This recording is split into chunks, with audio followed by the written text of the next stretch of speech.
আশা করি সবাই যে যেখানে আছেন অনেক বেশি ভালো আছেন। এক মিনিট, আমি একটু আসছি।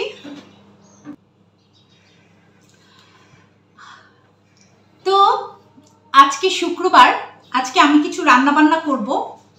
তো সেই জন্য দেখেন কি কি করছি। এখানে এই যে নিয়ে নিয়েছি, কি বলে, সরি আমার হেডফোনটা,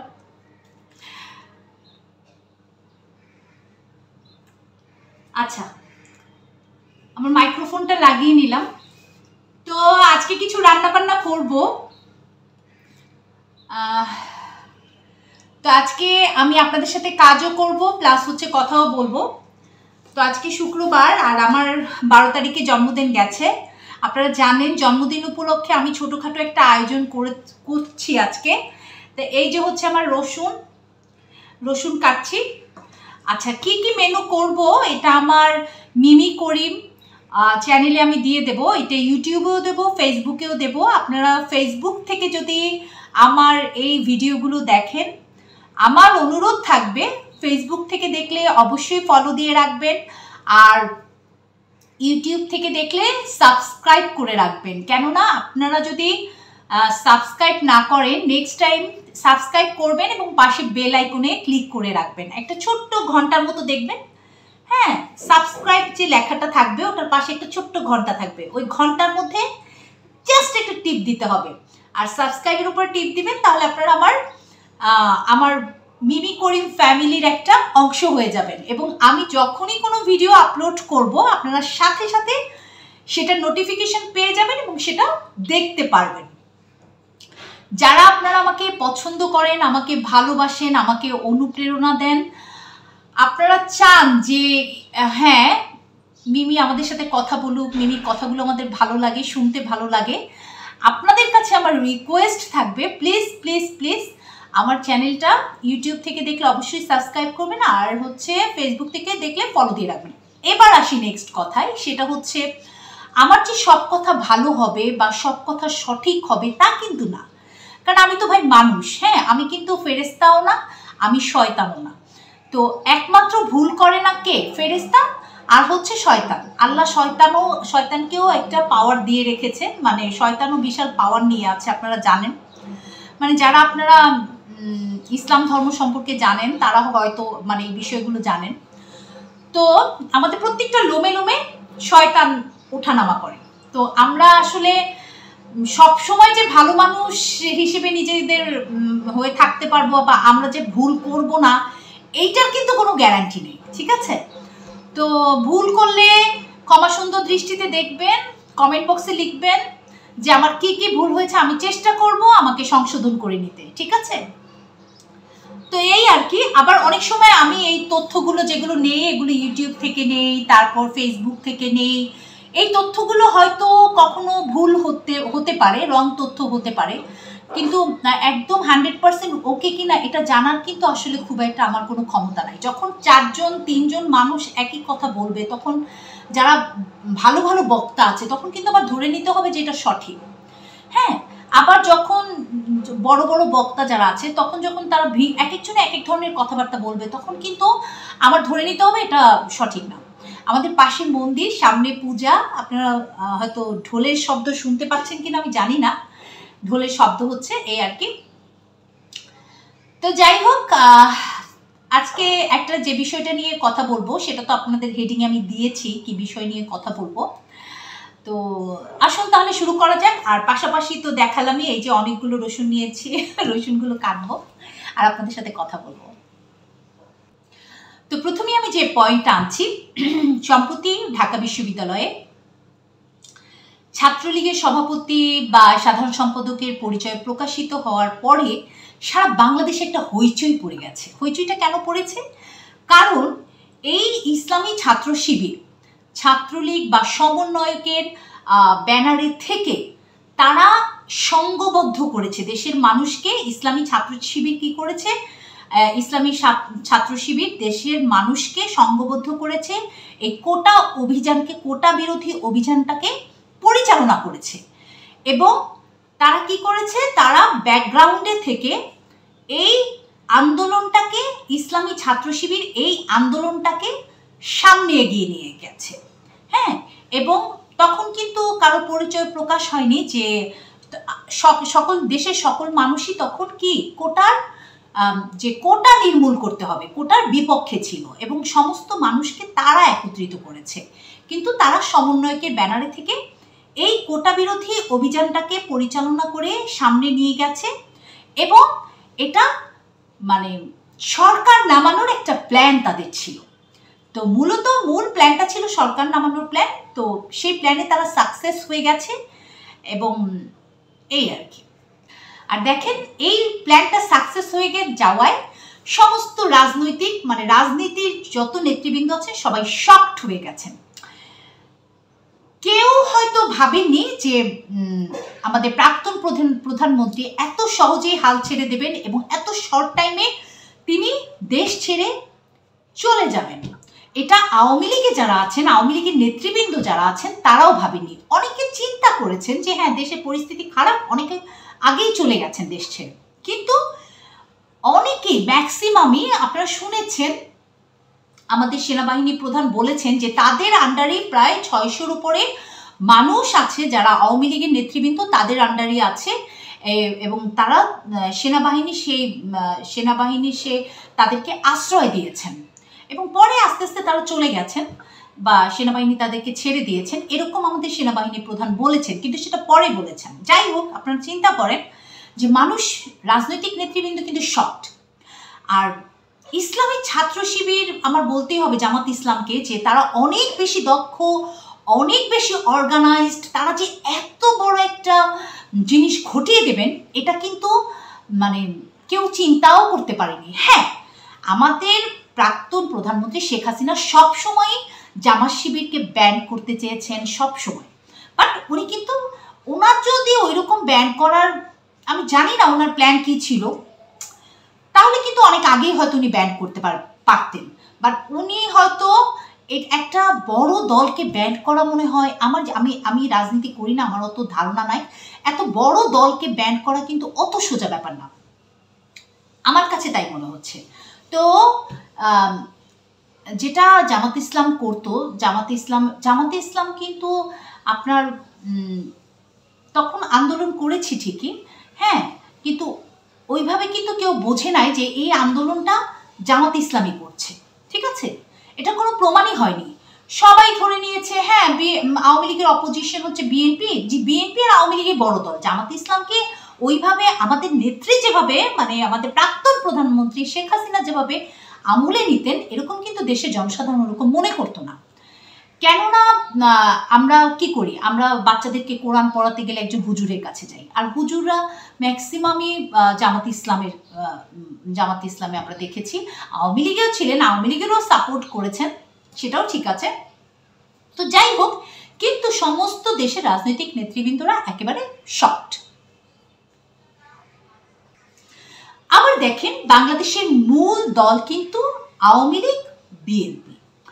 আওয়ামী লীগ এক পক্ষে, বিএনপি আর এক পক্ষে। আওয়ামী লীগের পতনটা যদি বিএনপির হাতে হতো তাহলে কিন্তু আমরা শকড হতাম না, কারণ বিএনপি কিন্তু অনেকবার চেষ্টা করেছে, তারা অনেক বড় বড় আন্দোলন করেছে আওয়ামী লীগের বিরুদ্ধে, ঠিক আছে? অনেক জনসমাগম করেছে, একত্রিত হয়েছে, মিটিং করেছে, মিছিল করেছে আওয়ামী লীগকে নামানোর জন্য, তারা কিন্তু মানে সাকসেস হয়নি। তো এই বিএনপির হাতে যদি আজকে আওয়ামী লীগের এই পরাজয় হতো, শকড হতো না। খুব সামান্য একটা আবদার ছিল স্টুডেন্টদের, সেটা হচ্ছে কোটা। আমার যেটা মনে হয়, এটা একদম আমার ব্যক্তিগত ধারণা, আমাদের প্রাক্তন প্রধানমন্ত্রী শেখ হাসিনা যদি সরাসরি নিজে ছাত্রদের সাথে বসে এইটার একটা সমঝোতা করতেন যে তোমরা কি চাও বাবা, মানে কোটা তো আসলে আমাদের দরকার নেই, যারা স্টুডেন্ট যারা সরকারি চাকরিতে যাবে তাদেরই দরকার। তো তাদের সাথে বসে আমার মনে হয় তাদের সাথে বসে যদি এই আমাদের প্রাক্তন প্রধানমন্ত্রী বসে যদি তাদের সাথে একটা সমঝোতা করতেন, তারা কি চায়, তারা যেটা চায় সেটাই যদি তাদেরকে দিয়ে দিতেন যে বাবা কোটা নাই, কোটার দরকার নেই তোমাদের, ঠিক আছে কোটা বাদ। কোটা তো জনসাধারণের জন্য, তাই না? জনসাধারণ কারা? যারা এখন চাকরি স্টুডেন্ট অবস্থায় পড়ালেখা শেষ করে চাকরি করবে তাদের জন্য। আচ্ছা, কোটা তোমাদের দরকার আছে, ওকে, ঠিক আছে। আমার মনে হয় প্রধানমন্ত্রী সরাসরি এটা বসে হ্যাঁ, তার নাতির বয়সী ছাত্রছাত্রী এদের সাথে বসে যদি এটা সমাধান এটা সলভ করার চেষ্টা করতো, আমার মনে হয় আজকেও সে এখানে থাকতো বাংলাদেশে। আচ্ছা, আরেকটা বিষয় হচ্ছে সেটা হচ্ছে যে এই যে সমন্বয়কদের হাতে আজকে ছাত্রদের হাতে পতন হবে শেখ হাসিনার, এটা কিন্তু আমরা কেউই ভাবি না। এখানে কোটা একটা ইস্যু ছিল, এখানে কিন্তু আমাদের কিন্তু জিনিসপত্রের দাম সব বেড়ে গিয়েছে হু হু করে। এই দাম কিন্তু এখন যে বর্তমান সরকার এসেছে তিনিও কমাতে পারছেন না। তো আওয়ামী লীগের আমলেও কিন্তু দাম কমেনি, বাট এই দাম নিয়ে কিন্তু এই মূল্য নিয়েও কিন্তু কেউ ওইভাবে রাস্তায় নামেনি, ওইভাবে আন্দোলন হয়নি। ওইভাবে যদি এই দ্রব্যমূল্যের বৃদ্ধি নিয়ে কেউ আন্দোলন করতো যে দ্রব্যমূল্যের মূল্য কমছে না, তাহলেও কিন্তু সরকার পতন হতো। মানে জামাত শিবির পেছনে ছিল, ঠিক আছে, জামাত শিবির সমন্বয় করেছে সারা দেশের মানুষগুলোকে, সাধারণ মানুষের বেশে, সমন্বয়কদের বেশে, সমন্বয়কদের আড়ালে থেকে। সমন্বয়কদের সবাই যে জামাত শিবির তা কিন্তু না, আওয়ামী লীগ থেকেও ছিল। কারণ সার্জিস আলম কিন্তু একসময় আওয়ামী লীগ করতো, পরে নাকি উনি ছেড়ে দিয়েছেন। তো কয় বছর আগে ছেড়েছেন আমি জানি না, বাট একসময় তো সে করতো। আচ্ছা, ছাত্রলীগ করতো আর কি, কথা একই। তো যাই হোক, এখন কষ্টটা হচ্ছে ওখানে যে কোটার জন্য ওনার পতন হলো। পতনটা কিন্তু দ্রব্যমূল্যের বৃদ্ধির জন্য পতন হতে পারত। আচ্ছা, একসময় বিএনপি কেন নামতে হয়েছিল? বিএনপিরও আমি যতদূর জানি তখন অনেক এরকম পানি ছিল না, বিদ্যুৎ পেত না, সারাক্ষণ কারেন্ট যেত বিএনপির আমলে। আমার যতদূর মনে আছে বিএনপির আমলে প্রচুর কারেন্ট যেত, ওভাবে বিদ্যুৎ সাপ্লাই আমরা পেতাম না, যেটা আমরা এখন পাচ্ছি। ইনশাল্লাহ বর্তমান সরকারের আমলে আমরা বিদ্যুৎ পাচ্ছি। লাস্ট গেলেও যে শেখ হাসিনার আমলে আমরা বিদ্যুৎ পেয়েছি, এখন পর্যন্ত আমরা বিদ্যুতে ইনশাল্লাহ আমাদের কোনো কষ্ট নাই। এর ব্যাপারে এটা স্বীকার করতে একদম আমি করবো না। আমি যেটা সত্যি, আমি যেটা ভুগছি, আমি যেটা সমস্যা ফিল করছি সেটাই বলবো, যেটা সমস্যা ফিল করছি না ওটা বলবো না, গেল। তো এই আর কি। আচ্ছা, সেকেন্ড যে অপশনটা সেটাই আসে। আচ্ছা, আরেকটা কথা, 3 নাম্বার কথা, সেকেন্ড না থার্ড, 3 নাম্বার কথা হচ্ছে এই যে আমাদের বৈষম্য বিরোধী ছাত্র আন্দোলন, এই যে ছাত্ররা, সমন্বয়করা, পুরো ক্রেডিটটা তাদের মধ্যে নিয়েছে, ঠিক না? কিন্তু আপনি দেখেন এই যে ছাত্র আন্দোলন, বৈষম্য বিরোধী ছাত্র আন্দোলন, এখানে কিন্তু ছাত্র কতজন ছিল আমি জানি না, বাট এর চেয়ে কিন্তু সাধারণ মানুষ বেশি ছিল। প্রচুর সাধারণ মানুষ নেমেছে ছাত্রদের আবদারে, ছাত্রদের কথায়, তারা ছাত্রদের চাওয়া পাওয়ায়, কোটার জন্য যে তাদের যে যৌক্তিক যে কারণ সেটা তারা দেখিয়েছিল, সাধারণ মানুষ এটাতে সাপোর্ট করেছিল। কিন্তু আমি জানি না কোন কারণে, অদৃশ্য কারণে রাজনৈতিক নেতৃবৃন্দ, আওয়ামী লীগের রাজনৈতিক নেতৃবৃন্দরা এটা সাপোর্ট করছিলেন না।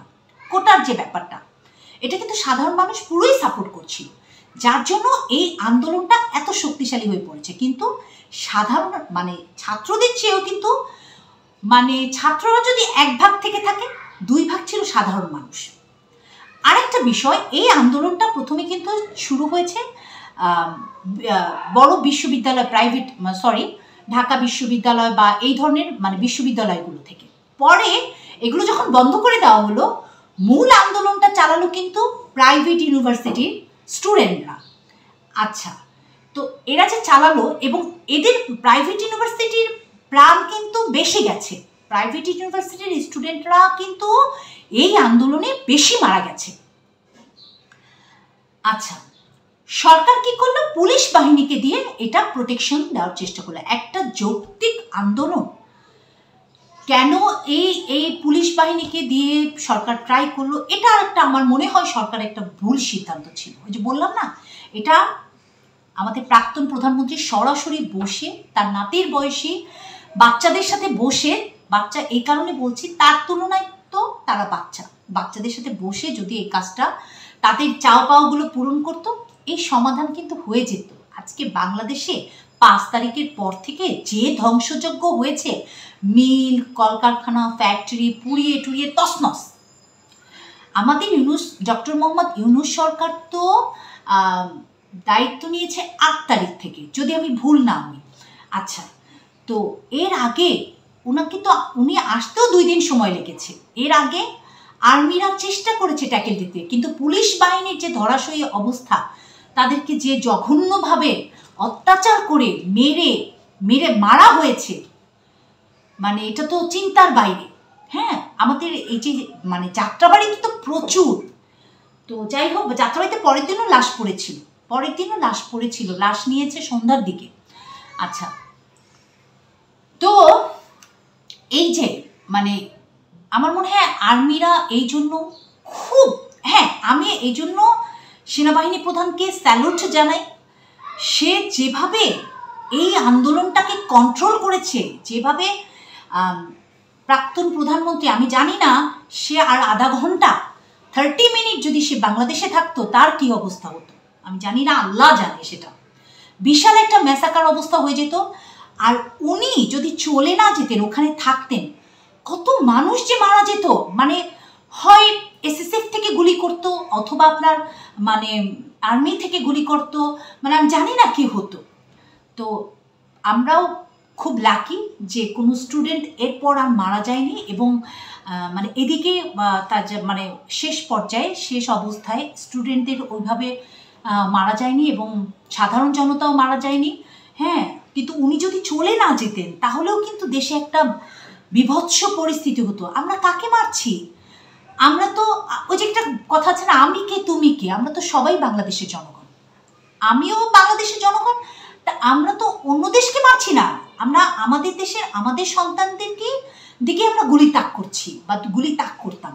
তো এটাও প্রধানমন্ত্রী, যে প্রাক্তন প্রধানমন্ত্রী শেখ হাসিনা যে সিদ্ধান্তটা নিয়েছেন শেষ মুহূর্তে, হলো খুব ভালো সিদ্ধান্ত নিয়েছেন ওনার জন্য এবং দেশের জনসাধারণের জন্য। না হলে তো অনেক লাশ হয়তো পড়ে যেত, আমি জানি না, অনেক মানুষ হয়তো আমাদের মাঝখান থেকে চলে যেত। আমি বলেছি না, আমি আরেকটা ভিডিওতে বলেছি, 5 তারিখ কিন্তু সকাল থেকে খুব টেন্স ছিলাম। আমি গাছ লাগাচ্ছিলাম, এই করছিলাম, সেই করছিলাম, টিভি ছাড়া ছিল। 12টা পর্যন্ত তো কিছুই দেখি নাই, 12টা পর্যন্ত রাস্তায় লোক দেখি নাই। আমি কিন্তু একটু মানসিকভাবে শান্তি পেয়েছি। কেন? কারণ সেনাবাহিনী আর স্টুডেন্ট বা সাধারণ জনগণ যখন মুখোমুখি হবে, কি হবে? তো যদিও সেনাবাহিনীর প্রধান বলে যাচ্ছিলেন এর আগেই ভাষণে যে আমরা জনগণের সাথে আছি। তো যাই হোক, শেষ পর্যন্ত তিনি জনগণের সাথেই থেকেছেন, এই আর কি। তো এর পরের পয়েন্ট নিয়ে আসি। তো কি দেখলাম আমরা দেখলাম ডক্টর মোহাম্মদ ইউনূসের ক্ষমতা গ্রহণ, তারপর সমন্বয়করা ক্ষমতায় বসলেন, সমন্বয়কদের মধ্যে 2 জন ক্ষমতায় বসলেন। তারপর দেখলাম যে সরকার পরিচালনায় সমন্বয়কদের অংশগ্রহণ, আর ব্যাকগ্রাউন্ডে থেকে এই যে জামাত প্রচ্ছন্ন সমর্থন করেছিল, ঠিক আছে। তো বিএনপি এটা বলার চেষ্টা করেছে যে এই যে আন্দোলনের পেছনে বিএনপিরও বিশাল একটা ভূমিকা ছিল, ঠিক আছে। তো এটা বলার চেষ্টা করেছে, বাট আমরা ওই মুহূর্তে কিন্তু কেউ বুঝি নাই যে বিএনপির তেমন একটা ভূমিকা আছে। লাস্টের দিকে হ্যাঁ, বিএনপি বলছিল এই সরকার নামাতে হবে, ঠিক আছে, বাট বিএনপির ওইভাবে যে একটা ভূমিকা সেটা আমরা দেখি নাই। তো যাই হোক, কিন্তু মূল ভূমিকায় আমার যেটা মনে হচ্ছে বা এখন পর্যন্ত যেটা মনে হচ্ছে, সেটা জামাত ইসলাম মূল ভূমিকা পালন করেছে। এবং কিছুদিন এই যে দেখলেন তো সভাপতি, ঢাকা ইউনিভার্সিটির সভাপতি বা জামাত শিবিরের যে সভাপতি বা সাধারণ সম্পাদক, তিনি সমন্বয়কদের একজন, তাই না? এবং এটাও বলা হচ্ছে যে সমন্বয়কদের যে বিশাল একটা টিম, এই টিমের 2/3 হচ্ছে জামাত শিবির, মানে ইসলামী ছাত্র শিবিরের সমর্থক। আচ্ছা, যাই হোক, তো এই গেল। তো দেখা গেল যে সরকার গঠনের পরে একে একে অনেক ধরনের ঝামেলা হয়েছে। আদালতের যত প্রধান বিচারপতি থেকে শুরু করে সবার চলে গেছে, সবাই ডিসমিস, চাকরি, নতুন লোক জয়েন করেছে।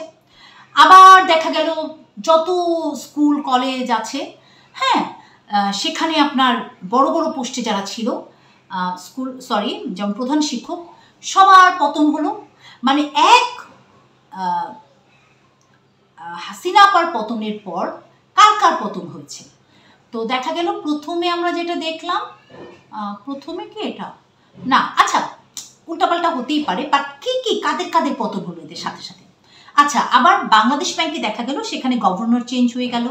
হ্যাঁ, তারপর বিভিন্ন ব্যাংকগুলোতে যারা উপরের পর্যায়ে ছিল তাদের ধস নামলো, তারা সরে গেল, সেখানে তারা পদত্যাগ করলো, তাদেরকে জোর করে পদত্যাগ করানো হলো, সেখানে অন্য লোক ঢুকে গেল।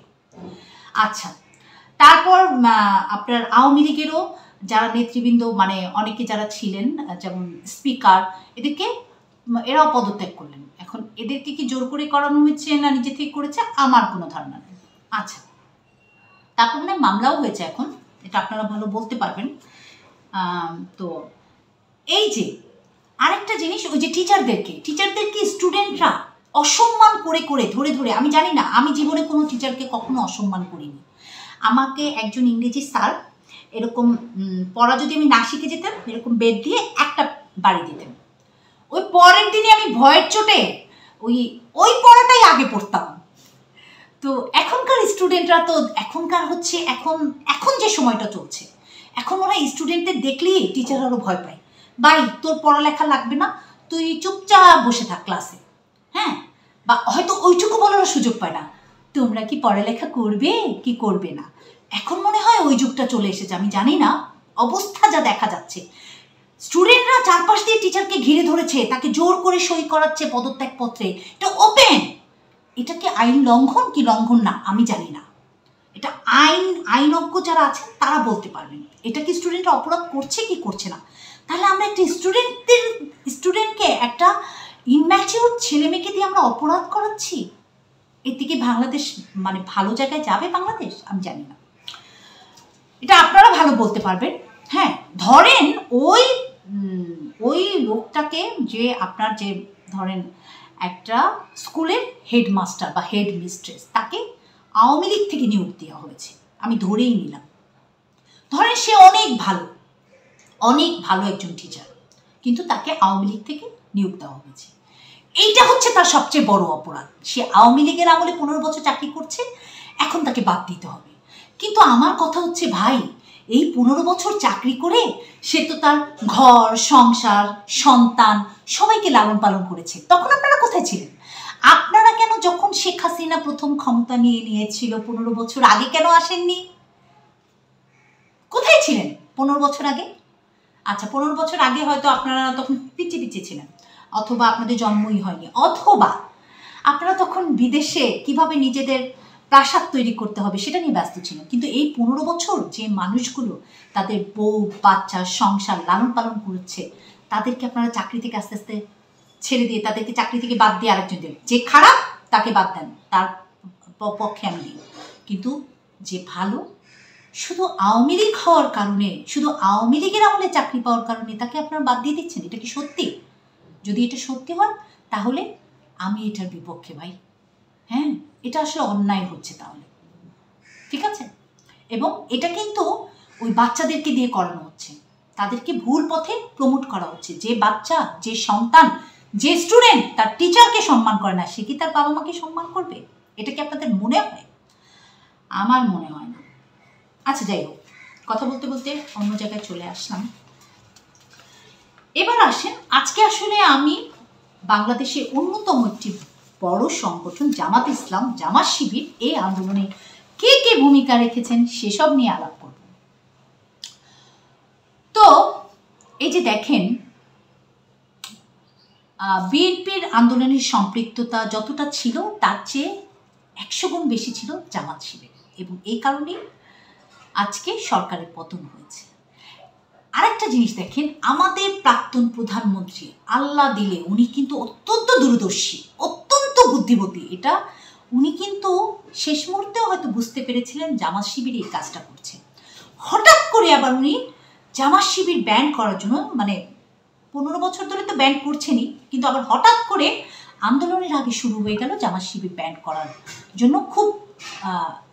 খুব এটা নিয়ে কথা বলছিলেন। উনি হয়তো বুঝতে পেরেছিলেন যে এই ঘটনাগুলো ঘটাচ্ছে জামাত শিবির। উনি কিন্তু একবারও বিএনপির নাম উচ্চারণ করেননি। আমি যে কয়টা ওনার কথাবার্তা শুনেছি, যদি করে থাকেন আমার সেটা মনে নাই, উনি কিন্তু জামাত শিবিরের নাম উল্লেখ করেছিলেন, জামাত শিবিরকে ব্যান করার কথা বারবার বলছিলেন। হ্যাঁ, এই আর কি, হয়তো উনি বুঝতে পেরেছিলেন শেষ পর্যায়ে। কিন্তু আরেকটা কথা বলি, ওনার আশেপাশে যারা ওনার উপদেষ্টা ছিলেন, ওনার বুদ্ধিদাতা ছিলেন, আমার মনে হয় না ওনারা ওনাকে পারফেক্টলি বুদ্ধি দিচ্ছিলেন। যদি পারফেক্টলি বুদ্ধি দিতেন, আজকে হয়তো আমার মনে হয় ওনার এই অবস্থান হতো না। এই আর কি, উনি বাংলাদেশ যে মানুষটা সৃষ্টি করেছে, বঙ্গবন্ধু শেখ মুজিবুর রহমানের সন্তান। 15টা বছর উনি ক্ষমতায় ছিলেন। বুদ্ধি ছাড়া, বিচক্ষণতা ছাড়া, আল্লাহর হুকুম ছাড়া কি সম্ভব? আর আল্লাহর হুকুম ছাড়া পতনও সম্ভব না। দেখেন, আমি তো আগেই বললাম, খুব ছোট্ট একটা ইস্যু নিয়ে ওনার পতন হয়েছে। এটা কিন্তু খুব বড় কোনো ইস্যু না। আমাদের জিনিসপত্রের দাম বেড়েছে, এটা নিয়ে কিন্তু ওনার পতন হয় নাই। এটা নিয়ে কিন্তু আন্দোলন হয় না। এত জায়গায় এত আপনার হচ্ছে, কি বলে, মানে এত ধরনের ঘটনা ঘটছে, কোনো কিছু নিয়ে কিন্তু পতন হয় না। বাট এই ছোট্ট একটা ইস্যু, কোটা ইস্যু, এটা কিন্তু ছোট ইস্যুই বলবো আমি। ওই আমাদের নিত্য প্রয়োজনীয় ব্যবহার্য জিনিস, মানুষ যদি বিদ্যুৎ পায়, পানি পায়, গ্যাস পায়, খাবার পায়, তারপর ধরেন কি বলে, জিনিসপত্রের দাম কম থাকে, তখন কিন্তু মানুষ সরকার নিয়ে আর চিন্তা করে না। দেশ কি ডক্টর মোহাম্মদ ইউনূস চালাচ্ছেন, নাকি দেশ শফিকুর রহমান চালাচ্ছেন, নাকি দেশ আমাদের তারেক জিয়া স্যার চালাচ্ছেন, এইসব নিয়ে মানুষ চিন্তা করে না। মানুষ খেয়ে পড়ে সুন্দরভাবে বাঁচতে চায়। রাজনীতি নিয়ে মানুষের অত চিন্তা নেই, ঠিক আছে? যদি থাকতো তাহলে তো অনেক কিছুই ঘটে যেত। তো 2014 সালের দিকেও কিন্তু জামাত এবং বিএনপি একবার চেষ্টা করেন, আন্দোলন করেছিল শেখ হাসিনাকে নামানোর জন্য। তো তখন আমেরিকা আর ভারতের চক্রান্তে সেটা ফেল করেছে। জামাত শিবির তখন কি করেছে, জামাত বিএনপি পশ্চিমাদের কথায় নেগোসিয়েশন করে আর প্রধানমন্ত্রী, আমাদের প্রাক্তন প্রধানমন্ত্রী শেখ হাসিনাকে নিয়ে আর এটা মাথা ব্যথা করেনি। আচ্ছা, জামাত কিন্তু 2015 সালে আবার একবার চেষ্টা করেছিল আওয়ামী লীগকে মানে ক্ষমতা থেকে নামানোর জন্য, সেটাও পারেনি। 2016 সালে জামাত শিবির একটা সিদ্ধান্ত নেয়, তারা দাওয়াতি কর্মকাণ্ডে অংশগ্রহণ করবে, মানে ইসলামের দাওয়াত প্রচার করবে বিভিন্ন জায়গায় জায়গায়। তো এই ইসলামের দাওয়াতের ফাঁকে তাদের ভেতরে যে প্ল্যানটা ছিল, ইসলামের দাওয়াত তো দেবেই দেবে, সেই সাথে তারা সংগঠনটাকে অনেক বড় করবে। আর আমরা যারা মুসলমান আছি, আমরা কিন্তু আসলে একমাত্র সৃষ্টিকর্তা আল্লাহ তাআলা এবং ধর্মান্ধ, আমরা কিন্তু ধর্মকে বিশ্বাস করি, যেমন হিন্দু যারা আছেন তারা কিন্তু তেমন। তো যাই হোক, জামাত ইসলাম চেষ্টা করলো যে ইসলামের দাওয়াত প্রচার করতে করতে তারা তাদের সংগঠনটাকে বৃহৎ করবে, এবং এই ব্যাপারে কিন্তু জামাত সাকসেস হয়ে গিয়েছিল। কিন্তু তখন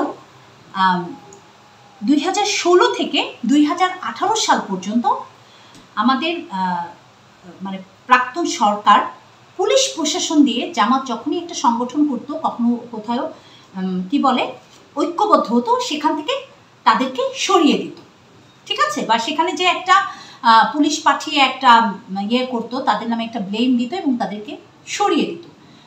আর তারা যেটা চিন্তা করে সরিয়ে দিত, এটা কিন্তু এখন বোঝা যাচ্ছে যে আসলে তারা ইসলামের দাওয়াত প্রচারের মানে ভেতর দিয়ে তারা তাদের রাজনৈতিক প্রক্রিয়াকে বড়সড় করার চেষ্টা করছিল।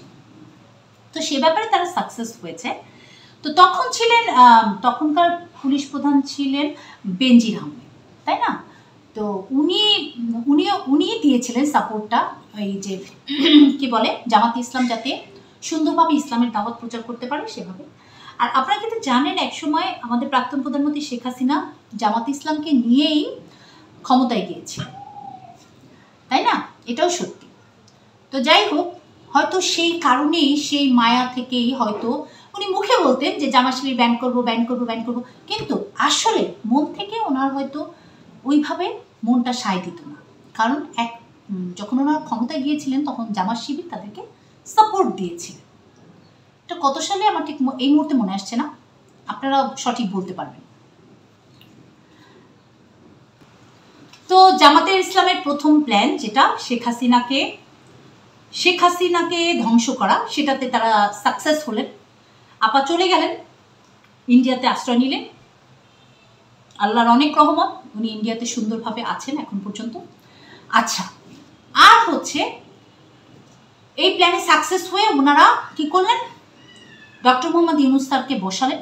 এটাও তাদের একটা প্ল্যানের অংশ ছিল। এবং যেটা ইউনূস স্যার বলেছেন, ডক্টর মোহাম্মদ ইউনূস স্যার বলেছেন, এটাকে ডক্টর মোহাম্মদ ইউনূস স্যার এই যে ইয়েতে গেলেন, যে জাতিসংঘের যে ভাষণ দিলেন, ওখানে বলেছেন যে সব কিছু প্ল্যান ওয়াইজ হয়েছে। জাতিসংঘের ভাষণ না, ক্লিনটন যে তাকে দাওয়াত দিলেন সেখানে বলেছেন। আচ্ছা, তো বলেছেন প্ল্যান ওয়াইজ ছিল, সব কিছু পূর্ব পরিকল্পিত ছিল কিভাবে কিভাবে নামানো হবে। তো তারা একটা ইস্যু খুঁজছিল, আমার মনে হয় ইস্যুটা, এই কোটা আন্দোলন ইস্যুটা এসে গেছে তাদের সামনে, অন্য কোনো ইস্যু তারা পাচ্ছিলেন না। কারণ প্রাক্তন প্রধানমন্ত্রী তো দেশ গড়ার কাজে ব্যস্ত ছিলেন, পদ্মা সেতু করছেন, এটা করছেন, মেট্রো রেল করছেন, ওইটা করছেন। পাবলিক তো ঠান্ডা, মেট্রো রেলে দেখি দাঁড়িয়ে দাঁড়িয়েও মানুষ যাচ্ছে, খুব খুশি। আমাদের আমরা যারা সাধারণ মানুষ, বললাম না, আমরা যদি ঠিকমতো খেতে পারি, রাস্তায় যদি জ্যাম না থাকে, ঠিকমতো গাড়িতে যেতে পারি, গাড়ির ভাড়া যদি একটু কম থাকে, তারপর ওই যে জিনিসপত্রের দাম থাকে, আমরা খুশি, আমাদের রাজনীতি নিয়ে কোনো মাথা ব্যথা নেই। কিন্তু যারা বড় বড় রাজনীতিবিদ আছেন, যারা বড় বড় মাথাওয়ালা আছেন, তারা তো চিন্তা করেছেন কিভাবে কিভাবে একে নামানো যায়, শেখ হাসিনা আপাকে কিভাবে নামানো যায়। ঠিক আছে, তো সেই প্ল্যান ওয়াইজ তারা কাজ করেছেন। এটা ডক্টর মোহাম্মদ ইউনূস যেটা বললেন, এই আর কি। আমি একটা জিনিস চিন্তা করি, সেটা হচ্ছে আপনারাও দেখেন, আমার সাথে হয়তো একমত হবেন, আমি জানি না, এই আমাদের প্রাক্তন প্রধানমন্ত্রী শেখ হাসিনার সাথে, শেখ হাসিনা আপার সাথে কেন আমাদের ডক্টর মোহাম্মদ ইউনূস স্যারের সিঙ্ক হলো না। একজনের মাধা না, একজনের মেধা, তো মেধা একজনের, কার? ডক্টর মোহাম্মদ ইউনূস স্যারের। আর একজনের বুদ্ধি, কার? আমাদের প্রাক্তন প্রধানমন্ত্রী শেখ হাসিনা। এই দুইটা জিনিস যদি একত্রিত করা যেত, এই দুইজনকে যদি, দুইজনের মেধা যদি একত্রে কাজে লাগানো যেত, আপনি চিন্তা করেন বাংলাদেশ তো অনেক শক্তিশালী হয়ে যেত। কারণ ডক্টর মোহাম্মদ ইউনূস যেভাবে সুন্দরভাবে বিদেশি সাহায্যগুলো পেয়েছেন। একটা ঘটনা, ওই যে আরব আমিরাতে একটা হয়েছিল, আপনার সমন্বয়করা আন্দোলন করেছিল, মানে ওখানকার যারা আছেন তারা আন্দোলন করেছিলেন, তাদেরকে মানে এই যে কোটা আন্দোলন করেছিলেন, সরকার পতনের আন্দোলন করেছে আরব আমিরাতে, যেখানে আপনার আন্দোলন সম্ভবত নিষিদ্ধ, সেই জায়গাতে অ্যারেস্ট করেছে। এবং মাননীয় প্রধানমন্ত্রী, আমাদের প্রাক্তন প্রধানমন্ত্রী শেখ হাসিনা বলেছেন তিনি ছাড়াতে পারবেন না, তাদের জেল হয়ে গেছে। ঠিক আছে, এখানে কিছুই করার নেই তার। বাট আপনি দেখেন আইনের বিরুদ্ধে, মানে কি বলবো, ওই দেশের আইনটাও তাকে, ডক্টর মোহাম্মদ ইউনূস স্যারকে শ্রদ্ধা করলো, এবং তার কথায় ওই মানে জেলখানায় যে লোকগুলো ছিল তাদেরকে সবাইকে মুক্তি দেওয়া হয়েছে, এবং তারা স্ব কাজে স্ব সম্মানে বহাল আছে। এইটাই হচ্ছে সারপ্রাইজিং ব্যাপার। তো এই জন্যই বললাম, আসলে কেন ওনাদের সিঙ্ক হলো না জানি না। যদি সিঙ্ক হতো, আজকে হয়তো আমাদের প্রাক্তন প্রধানমন্ত্রী শেখ হাসিনা সরকার প্রধান থাকতেন, এবং মাননীয় কি বলে আমাদের ডক্টর মোহাম্মদ ইউনূস স্যার হয়তো রাষ্ট্রপতি থাকতেন, এবং বাংলাদেশ দেখতেন যে বাংলাদেশকে দেখে সবাই জেলাস করত, যে আল্লাহ এটা কি হয়েছে। আমার মনে হয় বাংলাদেশ আমেরিকা হতে বেশি সময় লাগতো না, এটা আমার ধারণা আর কি। আমার সাথে আপনারা একমত নাও হতে পারেন, কারণ আপনারা এক একজন এক এক দল করেন, এক একজন এক এক পীরের মুরিদ, এক একজন এক একজনের ভক্ত। ও আরো একটা কিছু, এই যে পীরের মুরিদ, এই যে আপনার মাজারগুলো ভাঙা হলো, হ্যাঁ, এই যে মাজারগুলো ভাঙা হচ্ছে, আমি কিন্তু এটার পক্ষে না ভাই। আমি নিজেও একটা সময় অনেক আগে গিয়েছিলাম, সিলেটে গিয়েছিলাম শাহজালালের মাজার জিয়ারত করতে। তো আমি জিয়ারত করে এসেছি। তো আমি সেখান থেকে এসে আমি কি নিয়ে যেন একটা মানত করেছিলাম, আমার এই মুহূর্তে মনে নেই, অনেক আগের ঘটনা। আমি এটা আমার বিশ্বাস, হ্যাঁ, যে আমরা অনেক সময় অনেক কিছু নিয়ে মানত করি, তাই না? এটা তো দোষের কিছু না, আল্লাহর নাম নিয়েই তো মানত করছি। এই যে যেমন ধরেন, এই যে পীররা যারা মারা গিয়েছেন, মারা গেলে মানুষের কোনো অস্তিত্ব থাকে না, আমরা জানি, আত্মার কোনো ওইভাবে অস্তিত্ব থাকে না, হ্যাঁ, কিন্তু তারপরও মানুষের বিশ্বাস যে হ্যাঁ ইনি খুব ভালো মানুষ ছিলেন, তো ওনার মাধ্যমে আমরা যদি আল্লাহর কাছ থেকে কিছু চাই, আল্লাহ হয়তো ওনাদের সুপারিশটা মানবে। আসলে আল্লাহ আমাদের জন্য, আমরা হয়তো নবীজির কাছেই সুপারিশ, নবীজির সুপারিশের মাধ্যমে আমরা, কোরআনে যেটা আছে, হ্যাঁ, যে নবীজির সুপারিশের মাধ্যমেই আমরা কিছু একটা করতে পারবো, বা নবীজি যদি আমাদেরকে সাপোর্ট দেন, আল্লাহ আমাদেরকে সাপোর্ট দেবেন, এরকম বিষয়টা এরকম না, আমি ভুলও হতে পারি। আমার যেটুক ধারণা আছে ওইটুক ধারণা থেকে বললাম। আচ্ছা 1 মিনিট। সেকেন্ড যে কথাটা যেটা বলতে চাচ্ছিলাম সেটা যে মাজার ভাঙ্গার পক্ষে ভাই আমি না, থাকুক না, ওনারা তো যারা মাজারে যাচ্ছে বা গরিব মানুষ বা ধরেন যারা মাজারের ভক্ত যারা যাচ্ছে, হ্যাঁ বড় লোকও যাচ্ছে গরিবও যাচ্ছে, হ্যাঁ তারা মাজারে, তাদের তো জ্ঞান আছে না, তো তারা মাজারে টাকা পয়সা দিচ্ছে, ওখানে ওই টাকা পয়সা আবার সব জোগাড় করে অনেক লোককে খাওয়ানো হচ্ছে, থাকুক না তারা মাজার নিয়ে, সমস্যা কী? হ্যাঁ, আর ওনারা তো মানুষ খুন করতে যাচ্ছে না, তাই না? আচ্ছা গেল এই। আর হচ্ছে সেকেন্ড যে কথাটা আমি বলতে চাচ্ছি, জামাত শিবিরের আর একটা কথা বলতে চাচ্ছি, বাংলাদেশ জামাত ইসলাম যেটা করেছেন সেটা হচ্ছে এই যে এক তো তারা সাকসেস, দ্বিতীয়ত তারা আরেকটা কাজ করছেন যেটা হচ্ছে যত বড় বড় জায়গা আছে, আমি যেটা শুনেছি মিডিয়া থেকে যেটা পেয়েছি, সত্যিও হতে পারে মিথ্যাও হতে পারে, যে যত বড় বড় জায়গা আছে প্লাস পুলিশ প্রশাসন সব জায়গায় নাকি জামাত ইসলামের লোক ঢুকানো হচ্ছে, এবং তাদের হয়তো ইন্টারভিউ নেওয়া হচ্ছে না, যাদেরকে ভালো লাগছে বা তাদের যারা ছত্রছায়া এতদিন ছিল, তাদের যারা এতদিন ছত্রছায়া ছিল সবাইকে মানে যারা তাদের সাপোর্ট করেছে তাদেরকে কোনো মানে বিভিন্ন জায়গায় যেখানে ওই যে লোকজন যেখান থেকে খালি করা হয়েছে সেখানে লোকজন দিয়ে দেওয়া হচ্ছে জামাত ইসলামের লোক, হ্যাঁ সব বড় বড় জায়গাগুলোতে। তো এটা আপনারা ভালো জানেন, আপনারা দেখবেন যে আসলে এটা কথা সত্যি কিনা। তো যাই হোক, আমি যেটা শুনেছি এটাই আর কি বললাম। এই তো কি আর বলবো, তো এই যে সরকার পতনের মুখ্য ভূমিকায় কারা ছিলেন আপনারা জানলেন, এরাই ছিলেন। আর হচ্ছে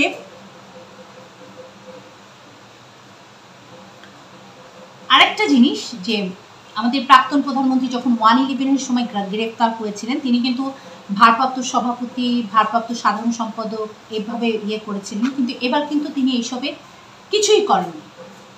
জানি না তার চিন্তাভাবনা কি, সেটা সম্পর্কে আসলে আমার কোনো ধারণা নাই।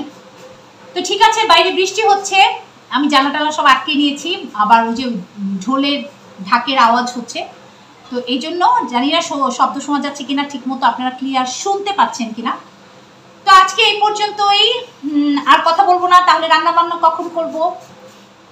ভালো থাকেন সবাই, আল্লাহ সবাইকে ভালো রাখুন, আমার জন্য দোয়া করবেন, আমার ভুল ত্রুটি হলে মাফ করে দিবেন।